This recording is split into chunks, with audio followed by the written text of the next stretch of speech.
Hello friend, दोस्तों। आज का टॉपिक है भरण पोषण ना देने पर क्या होगा। तो चलिए जानते हैं हम इसके बारे में।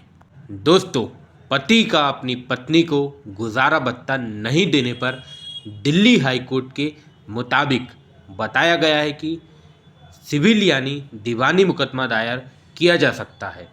कोर्ट का कहना है कि 1 साल से ज़्यादा समय से लंबित गुजारा भत्ते का बकाया रकम दीवानी मुकदमे के ज़रिए से वसूल की जा सकती है, भले ही सीआरपीसी की धारा 125(3) के तहत मजिस्ट्रेट के पास अब सहारा नहीं मौजूद है। मान लीजिए कि एक कपल आपसी टकराव से अलग अलग रह रहे हैं। ऐसे में फैमिली कोर्ट से पत्नी और बच्चे को हर महीने गुजारा भत्ता देने का फरमान है।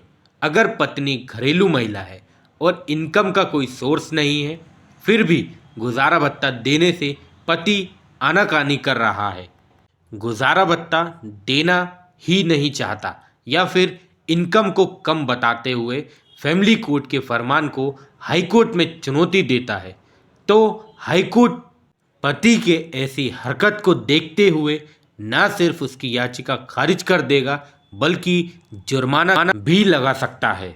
दरअसल दिल्ली उच्च न्यायालय ने बुधवार को फैसला सुनाया कि पत्नी के लिए गुजारा भत्ता की बकाया रकम की वसूली के लिए एक दीवानी मुकदमा दायर किया जा सकता है।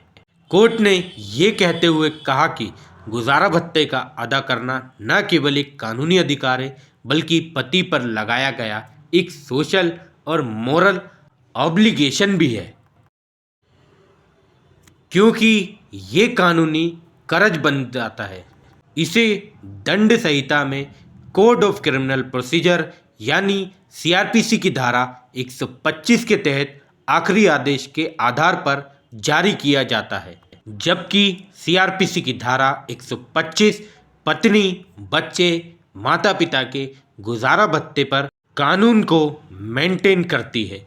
असल में धारा 125(3) ऐसी हालत से जुड़ा है जहां कोई व्यक्ति बिना किसी कारण के गुजारा भत्ता के किसी भी फरमान का पालन करने में विफल रहता है।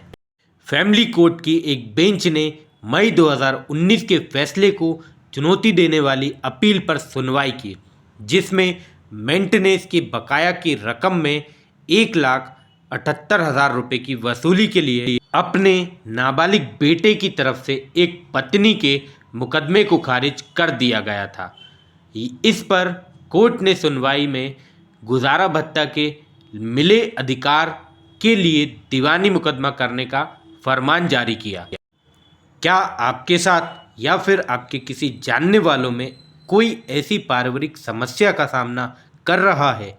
अगर हाँ, तो आप भी अपने वकील से परामर्श करके दीवानी कोर्ट में मुकदमा दायर करा सकते हैं।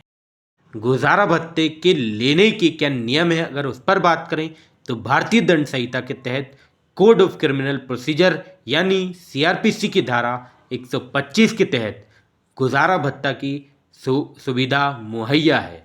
इस कानून के तहत जब एक व्यक्ति दूसरे जैसे पत्नी, बच्चा या माता पिता को खाना, कपड़ा, दवा, घर, एजुकेशन और मेडिकल चेकअप जैसी मूल ज़रूरत की चीज़ों के लिए फाइनेंशियली सपोर्ट करता है, तो उसे मेंटेनेंस यानी गुजारा भत्ता कहते हैं। ऐसे में डिपेंडेंट मेंबर कोर्ट से अपने मेंटेनेंस का दावा कर सकते हैं जब उसके पास आजीविका के दूसरे और कोई साधन मौजूद नहीं है। पति की कुल संपत्ति का कितना मिलता है भत्ता, अगर उसकी बात करें तो दरअसल हिंदू मैरिज एक्ट 1955 के तहत कुल 2 तरह का गुजारा भत्ता दिया जाता है। इसमें पहला नियम इंटरिम मेंटेनेंस या स्थायी गुजारा भत्ता, दूसरा नियम परमानेंट मेंटेनेंस या स्थायी गुजारा भत्ता होता है। इंटरिम मेंटेनेंस की शर्त यह है केस को लेकर जब तक कोर्ट की कार्रवाई चलती है, इसमें शुरुआती में खर्च करने के लिए रकम नहीं जुड़ता है, तब तक इस हालत में सेक्शन 24 के तहत कोर्ट का फैसला आने के इंतज़ार तक मेंटेनेंस के लिए अप्लाई किए गए शिकायतकर्ता को गुजारा भत्ता मिलता रहता है।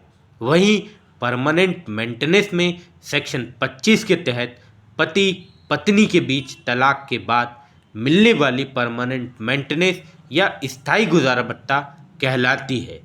इस मेंटेनेंस में विधवा को मिलने वाला रकम भी शामिल नहीं होती है, उस पर सिर्फ पत्नी का ही अधिकार होता है। ये पति की आय और संपत्ति को देखते हुए कोर्ट तय करती है कि शिकायतकर्ता को गुजारा भत्ता कितना देना होगा। वैसे कोर्ट की तरफ से पति की कुल संपत्ति का 20% ही पत्नी या बच्चे को मिलता है। अगर पति और पत्नी के बीच रिश्ते खराब चल रहे हों, दोनों एक दूसरे के साथ कानूनी तौर पर नहीं रहते हैं, इस सिचुएशन में मेंटेनेंस की अर्जी कोर्ट में लगाई जा सकती है। अगर महिला और बच्चे अपना गुजारा भत्ता नहीं कर पा रहे हैं, इसका मतलब उनके पास रहने को घर नहीं है, खाने पीने की लागत नहीं उठा पाते, कपड़े के लिए भी पैसे नहीं है और कोर्ट जाने का भी पैसा नहीं है, तो इस तरह के हालत में सभी खर्चे मेंटेनेंस में आते हैं। इसके लिए आप दीवानी कोर्ट में अर्जी दाखिल कर सकते हैं। तो दोस्तों, इस तरह से आपने जाना कि भरण पोषण कानून क्या होता है। उम्मीद करता हूँ आपको वीडियो अच्छे से समझ आई होगी और अच्छी लगी होगी। तो दोस्तों, मिलते हैं नेक्स्ट वीडियो में किसी नए टॉपिक के साथ। तब तक के लिए जय हिंद, जय भारत।